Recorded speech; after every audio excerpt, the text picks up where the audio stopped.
Our client became a Canadian permanent resident in 2017. He worked extremely hard to obtain his permanent residence.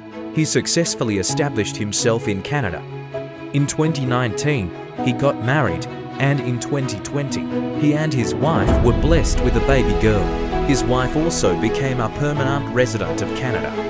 The family was well settled, and life was progressing smoothly. In February 2022, an unfortunate incident occurred. The client was charged with impaired driving and driving with a child in the vehicle.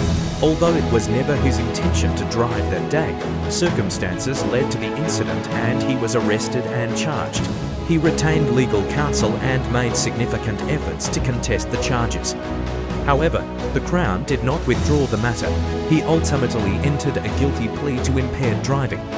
In February 2023, he was convicted and received a one-year probation order. This probation was completed in 2024. Following the conviction, he received communication from the Canada Border Services Agency. This communication was regarding potential inadmissibility to Canada due to serious criminality.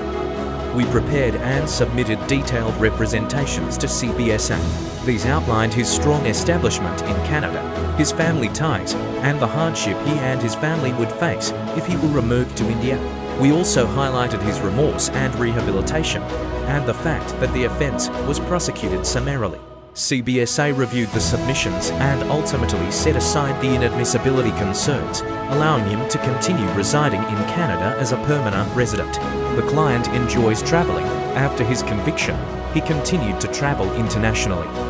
Each time he returned to Canada, he was questioned. He was questioned about the conviction at the port of entry. However, he was always admitted to Canada without issue. The client believed he could not apply for Canadian citizenship until 4 years had passed from the date of conviction. He thought he would need to wait until February 2028. However, this was based on a misunderstanding. Impaired driving is a hybrid offence under Canadian criminal law.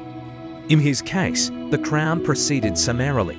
He was convicted of a summary offence. Since CBSA had already accepted his continued permanent resident status, he was eligible. He had completed his sentence and probation, and there were no ongoing charges or prohibitions. He was eligible to apply for citizenship.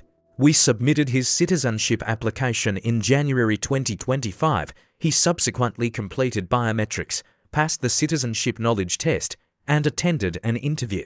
During the interview, the officer asked about any criminal history. He answered honestly and disclosed everything.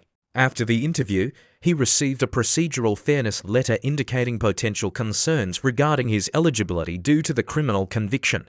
We responded promptly and submitted court documents, proof that the offence was prosecuted summarily, and evidence that probation had been completed.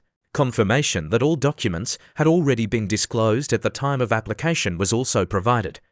After reviewing the response, IRCC accepted the explanation. In June 2026, he took the oath of citizenship and officially became a Canadian citizen. This case demonstrates that a hybrid offence prosecuted summarily does not automatically prevent citizenship. Completing probation is essential before applying. Full disclosure and transparency are critical. Proper legal submissions can make a significant difference. A conviction does not automatically mean a 4-year waiting period applies in every case. This case demonstrates that even after a difficult legal situation, with proper guidance, honesty, and thorough documentation, a positive immigration outcome is still possible.